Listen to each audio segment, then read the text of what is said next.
Most important question की series का सवाल नंबर 23 ये लिया गया है विलयन के अणुसंख्य गुणधर्म में जो टॉपिक है हिमांक में अवनमन। वहां से टॉपिक का नाम मैं तुम्हें इसलिए बता देता हूं ताकि अगर तुम्हें कोई चीज डिटेल में जानना हो तो बुक में जा करके उस टॉपिक को पढ़ सकते हो या फिर चैट जीपीटी या गूगल पे जा करके सर्च कर सकते हो। जल्दी ही मैं कोशिश करूंगा कि जितने भी चैप्टर तुम्हारे क्लास में है यानी कि क्लास 12th में जितने भी चैप्टर हैं उन सभी का पार्ट वाइज वीडियो में लेकर के आऊं, तो उसके लिए बने रहना चैनल पे। आज का सवाल देखते हैं। आज का सवाल क्या है, मोलल अवनमन स्थिरांक क्या होता है। 2.25 ग्राम ग्लूकोज को 25 ग्राम जल में घोलने पर हिमांक में 0.93 डिग्री सेल्सियस की कमी आती है।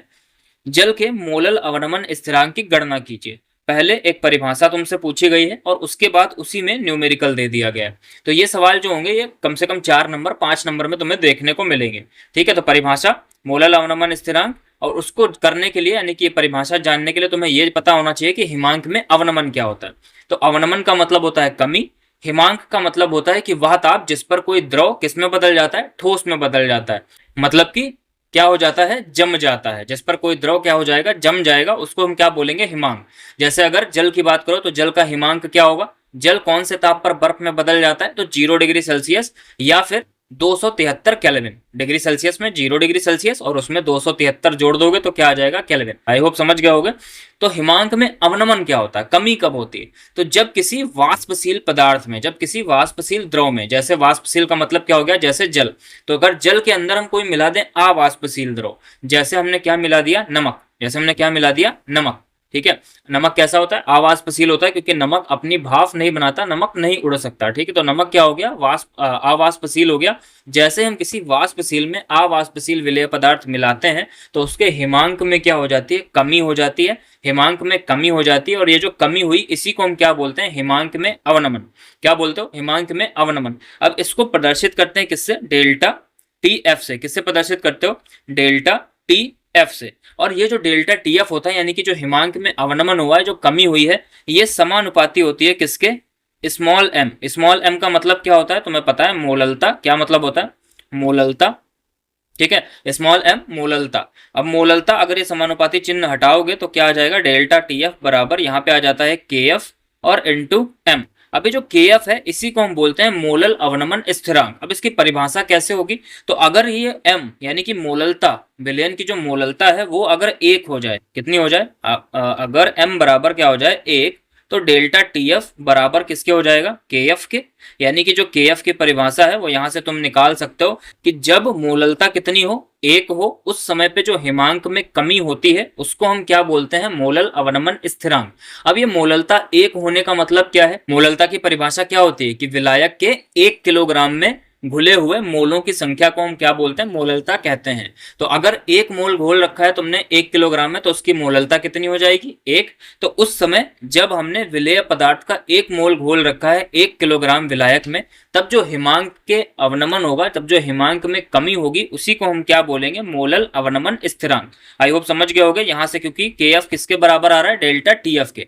अगर नहीं समझो तो दोबारा रिपीट करके देखा करो, वीडियो को बार बार देखा करो, ये तुम्हारे लिए फायदेमंद है वीडियो बनाना। क्यों, क्योंकि तुम बार बार चीजों को रिपीट करके देख सकते हो। चलो देखते हैं। अब इसकी परिभाषा मैंने लिख दिया, देखो, किसी अवाष्पशील विलेय पदार्थ के 1 मोल को विलायक के 1 किलोग्राम में घोलने पर हिमांक में जो कमी होती है उसे ही हम क्या बोलते हैं, मोलल अवनमन स्थिरांक कहते हैं। अब ये परिभाषा कहां से आई है ये मैंने तुम्हें यहां पर बता दिया, समझ गए होगे परिभाषा। चलो अब चलते हैं न्यूमेरिकल वाले पार्ट पे। तो देखो क्या क्या चीजें दे रखी हैं। सबसे पहले 2.25 ग्राम ग्लूकोज जिसका अणुभार 180 दे रखा है को 25 ग्राम जल में घोलने पर। अब देखो 25 ग्राम जल, ये क्या हुआ, विलायक, इसकी मात्रा क्या है, ज्यादा है। जल, वैसे भी सारी चीजें हम जल में ही घोलते हैं, तो घोल क्या रहे हो, ग्लूकोज। तो 2.25 ग्राम, ये क्या हो गई, विलेय की मात्रा, यानी कि W2 हो गया कितना, 2.25 ग्राम। और विलेय का अणुभार ग्लूकोज है, इसका अणुभार कितना दे रखा है, 180 दे रखा है। दूसरा W1 यानी कि विलायक की मात्रा कितनी दे रखी है, 25 ग्राम। और इसके लिए M1 कितना है, जल है, जल में घोल रहे हो। M1 का मतलब जल का अणुभार कितना दे रखा है, 18 होता है, तुम्हें पता है। नहीं दे रखा है तो जल का अणुभार याद रखना 18, ये बार बार न्यूमेरिकल्स में आता है। ठीक है, अब देखो क्या लिखा हुआ है कि घोलने पर हिमांक में 0.93 डिग्री सेल्सियस की कमी होती है। ये क्या दे रखा है, डेल्टा टी एफ। क्या दे रखा है, delta T F. Delta T F कितना दे रखा है, 0.93 डिग्री सेल्सियस। ठीक है। अब इस कमी को तुम केल्विन में मत बदलना, क्यों? क्योंकि कमी जो होती है वो डिफरेंस होता है, यानी कि जो डिग्री सेल्सियस में ताप है उनका तुमने अंतर ले रखा है, या फिर केल्विन में जो ताप है उनका तुमने अंतर ले रखा है। जैसे मान लो एग्जांपल के लिए, चलो यहीं पर समझ भी लो, जैसे मान लो अगर 0 डिग्री सेल्सियस है तो इसके लिए इसको अगर केल्विन में बदलोगे तो इसको क्या लिखोगे, 273 केल्विन। इसमें क्या ऐड कितना करते हो, 273। और मान लो 2 डिग्री सेल्सियस है तो इसमें 2 में कितना जोड़ोगे, 273। केल्विन में बदलने के लिए तो क्या हो जाएगा, 275 केल्विन। अब मैं तुमसे पूछूं अंतर क्या होगा, तो चाहे डिग्री सेल्सियस में हो चाहे केल्विन में हो, अंतर कितने का है, 2 का है। जैसे 2 डिग्री सेल्सियस यहाँ पे अंतर है, और यहाँ पे अंतर कितना है, यहाँ पे भी कितना है, 2 डिग्री सेल्सियस अंतर है। तो जो डिफरेंस होता है, जो कमी होती है, वो तुम्हारी सेम रहती है, चाहे वो केल्विन में हो फिर चाहे वो डिग्री सेल्सियस में। ठीक है, तो इसमें ऐसा मत करना कि इसमें तुमने 273 जोड़ दिया, अगर जोड़ दोगे तो आंसर तुम्हारा गलत हो जाएगा। इंपॉर्टेंट पॉइंट है, बहुत ध्यान से समझना इसको। ठीक है, चलो अब हम क्या करते हैं, अगला पार्ट जो हमारा है, क्या क्या चीजें दे रखी हैं, हमें निकालना क्या था, तो हमें निकालना है डिग्री सेल्सियस की कमी होती है, जल के मोलल अवनमन स्थिरांक यानी कि केएफ की गणना तुमको करनी है। क्या निकालना है, केएफ तुमको निकालना है। अब फार्मूला क्या होता है भाई, तो फार्मूला होता है, देखो डेल्टा टीएफ बराबर, ये सब फार्मूला शीट वगैरह बना लो और इनको याद कर लो, ये बहुत इंपॉर्टेंट फार्मूले हैं, जरूर तुम्हें याद होने चाहिए। डेल्टा टीएफ बराबर क्या होता है, केएफ W2 गुणे ये 1000 और बटे में M2W1, ये हो जाता है क्या फार्मूला किसका, हिमांक में अवनमन का। अब देखो डेल्टा टीएफ तुम्हें पता है, केएफ तुम्हें निकालना है, तो केएफ का फार्मूला यहां से बना लो। केएफ बराबर क्या हो जाएगा, सीधे पहले फार्मूला बना ले रहे हैं, केएफ का फार्मूला, इन दोनों को क्या करोगे, इधर भेजोगे, तो ये हो जाएगा डेल्टा टीएफ गुणे ऊपर क्या हो गया M2 गुणे क्या हो गया W1, और नीचे बटे में क्या हो जाएगा W2 ये वाला, और 1000 ये कहाँ जाएंगे नीचे, तो W2 और गुणे में क्या 1000। आई होप समझ गया होगा फार्मूला, एक फार्मूला को याद कर लो, उससे सारी चीजें निकाल सकते हो। जैसे यहीं पे मान लो अगर अणुभार पूछा होता तो अणुभार का फार्मूला क्या हो जाता है, इस M2 को इधर भेज देते और डेल्टा TF को नीचे भेज देते। तो एक फार्मूला अगर तुम्हें याद है तो तुम सारी चीजें निकाल सकते हो फार्मूले को अपने हिसाब से बदल करके। चलो देखते हैं, अब इनका सबका मान रख दो।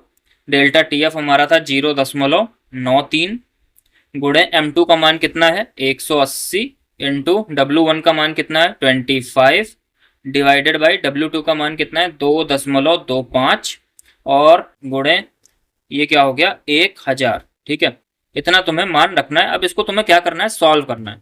तो करो सॉल्व, कैसे करोगे, तो देखो भाई ये दशमलव से दशमलव सबसे पहले कट गया, और यहाँ पे क्या कर सकते हो, 0 से 0 ये कट जाएगा। ठीक है, 0 से 0 कट गया। अब 25 से इसको काट सकते हो, तो 25 नवा क्या हो जाएगा 225। 25 दाम कितना होता है 250, 250 में से 25 कम, यानी 25 नवा क्या हो गया 225। 9 से इसको काट दोगे, 9 दूनी 18। ठीक है, क्या बच रहा है ऊपर, ऊपर बचा तुम्हारा, चलो नीचे लिख रहा हूँ, ऊपर क्या बचेगा 93 गुणे 2, 93 गुणे 2 और बटे में क्या बचा 100। ठीक है, अब 93 गुणे 2 कितना हो जाएगा 2 3 6 और 2 9 18 और बटे में क्या आ गया 100।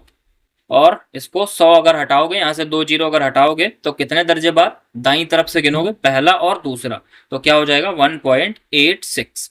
1.86। अब केएफ का मात्रक क्या होता है, तो केएफ का मात्रक होता है केल्विन किलोग्राम मोल इनवर्स। ठीक है, ये हो गया किसका, केएफ का मात्रक। आई होप तुम्हें समझ आ गया होगा। अगर समझ आ गया तो वीडियो को लाइक जरूर कर देना, ताकि मैं तुम्हारे लिए ऐसे ही नए नए जो मोस्ट इंपॉर्टेंट क्वेश्चन है वो लाता रहूं। मिलते हैं फिर नेक्स्ट वीडियो में।